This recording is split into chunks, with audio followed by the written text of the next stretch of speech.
Good morning, students. In the last class, we have done measurement of length. Okay. So in today's class, we will start with measurement of mass, that is measuring mass. What is mass? I hope you remember mass is the quantity of matter present in an object.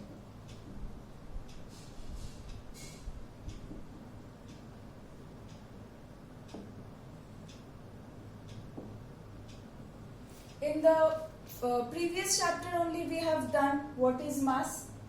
Now, so that means we can measure mass, right? It's a physical quantity. Then it must have some unit. What is the unit of mass? The SI unit, that is a international system of unit of mass, is kilogram. Do you remember this one? This should not be in capital, should be small. Also, if you write in initials, it will be like this. But we have different other units of mass also, right? For example, do we have gram? You know about gram, then you know about milligram, right? What are all this?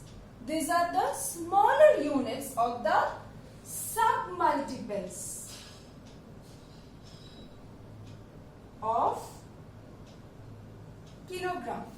That means these are the smaller units of kilogram. If we want to measure very small quantity of matter, a small value of mass, we will use these units. Okay.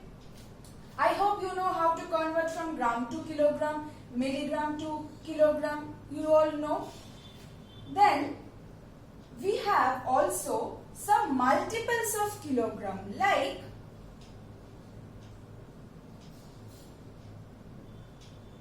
we have 100 kilograms make 1 quintal. Again 10 quintals make 1 metric ton. So that means, can you see, this is a bigger unit of quintal, metric ton is a bigger unit of quintal, quintal is also a bigger unit of kilogram. So these are the multiples and these are few commonly used submultiples. We have even, you have other submultiples of kilogram also. These are few commonly used submultiples. Now, we use the unit kg for mass. But in practical life, you actually come across the terms, the weight of this is say 10 kg. You are going to buy some vegetables. You say, give me 5 kg this vegetable. But in physics, by kg we means the unit of mass. Weight has a different meaning in physics. Okay.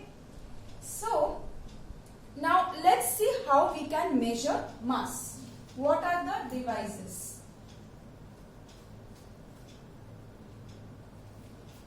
Mass is measured by, the most common device used to measure mass is a beam balance.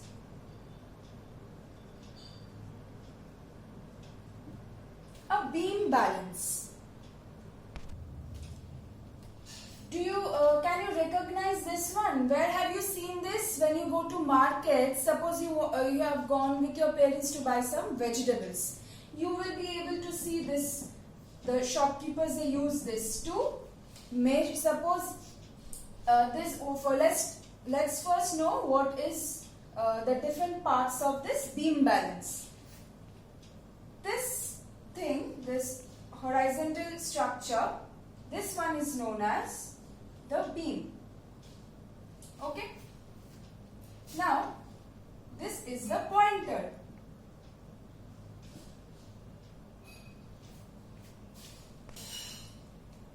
These are the pans. Okay. A plate-like structure you will find. You will find that the shopkeepers, they keep some standard weights. You will, if you go to the shops where supposed to buy vegetables or fruits, you will find that on one pan they keep some standard weights.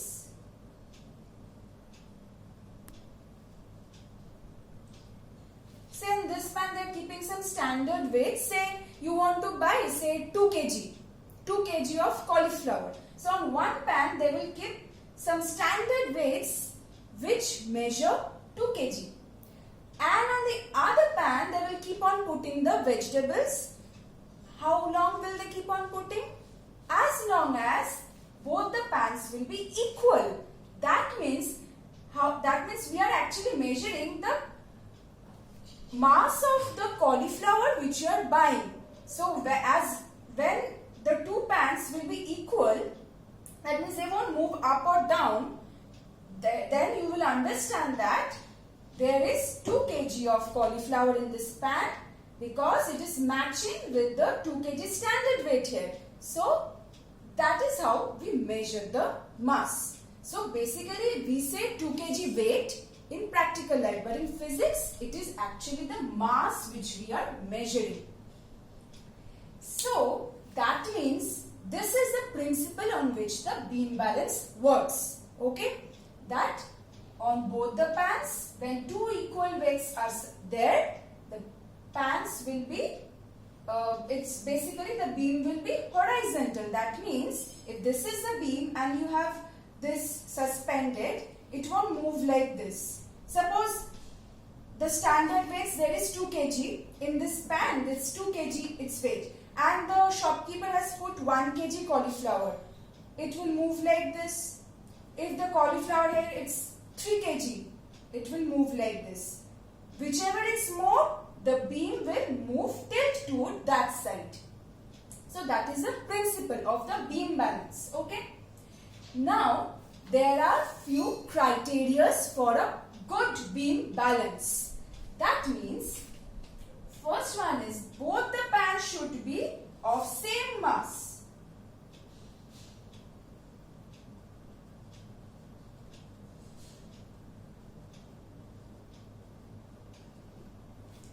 Say on one pan in which the shopkeeper is putting the vegetables, that pan already has a greater mass than this one, then he will be able to cheat you, right? He may get some less quantity of vegetable and you will find that the beam balance, it is horizontal. So you will not be able to know then, right? So the pan should be of same mass. Second case, both the arms should be of the same length.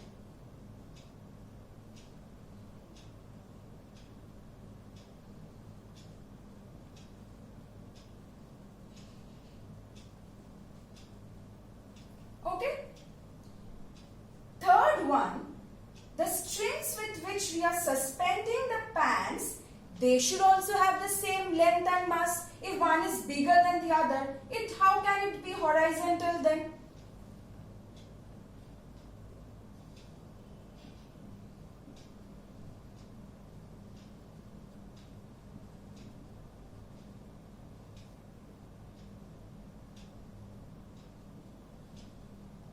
And the fourth one, when the pans are empty, that means when there are no weights on the pans, neither on this pan nor on this pan, the beam should be perfectly horizontal.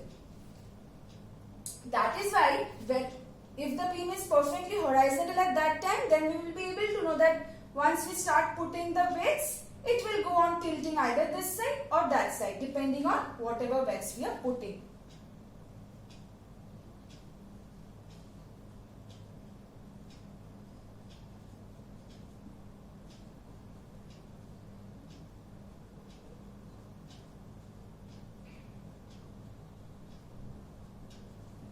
Okay, so this is about an accurate beam balance has the following features. So that comes under the features of beam balance. Now, a modified version, a more sensitive and modified version of beam balance is a physical balance.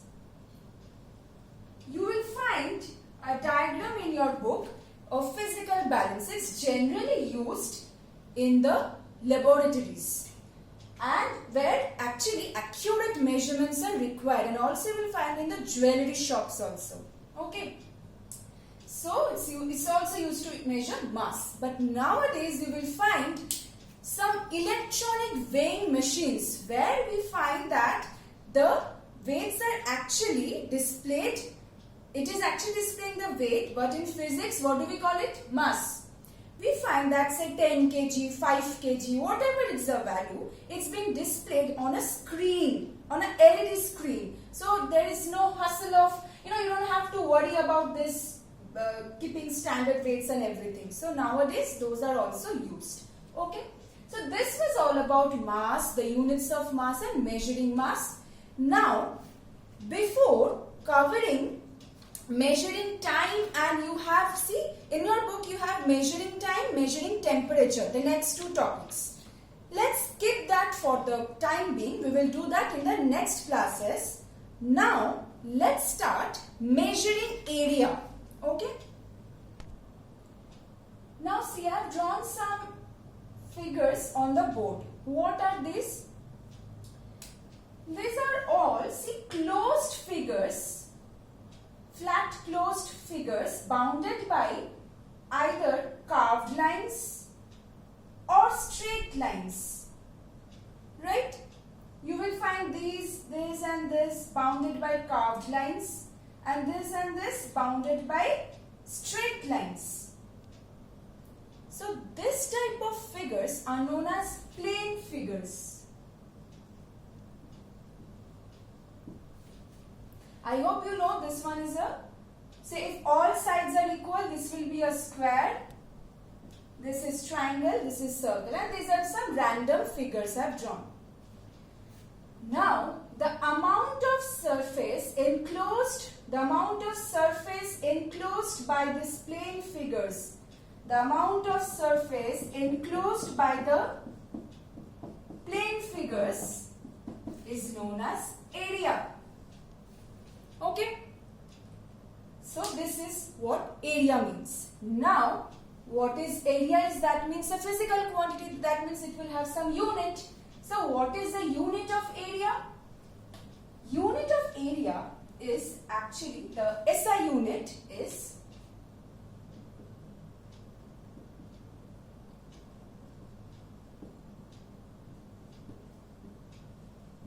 why? You will find, say for example, in this chapter you only have 3 types of plane figures. One is a square.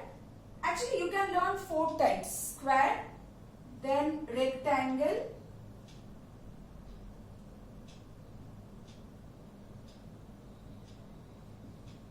triangle. You don't have to do circle. You don't have circle. You have only 3, so let's do 3.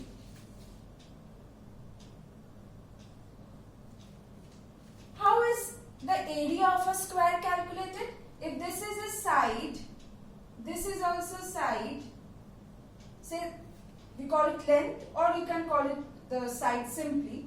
The square, the area is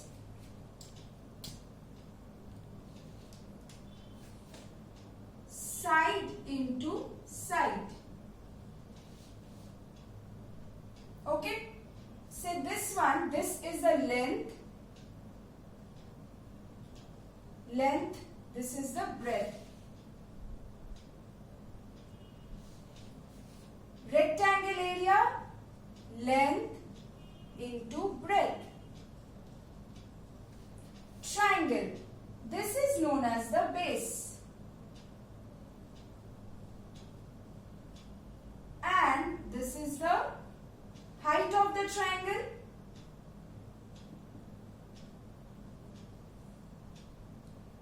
The area of triangle is half into base into height. See, in all the 3 cases, we are actually multiplying length into length. Breadth is also a form of length, right? Length into length. That means if I just write the unit meter into meter, length, SI unit, I hope you all remember SI unit of length.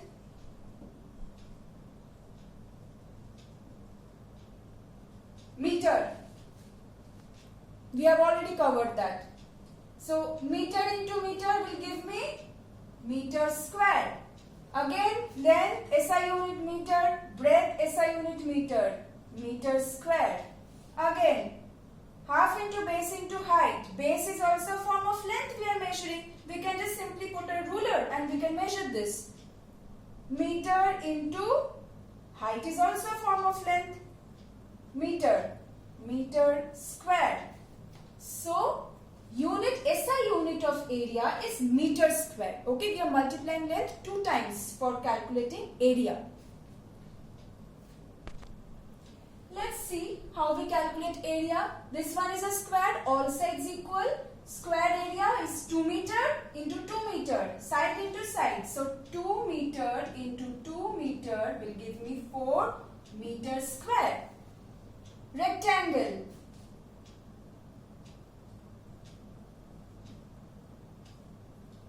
Length into breadth. 4 meter into 2 meter. 8 meter square. Again, triangle. Half into base. This is the base given to us. And what is this given? Height. 3 into 4. So, it's basically 6 meters square. Okay. So, this is how we calculate the area then. So, that's all about measuring area and measuring mass. Okay. Let's skip our class till this. In the next classes, we will do measuring time and measuring temperature.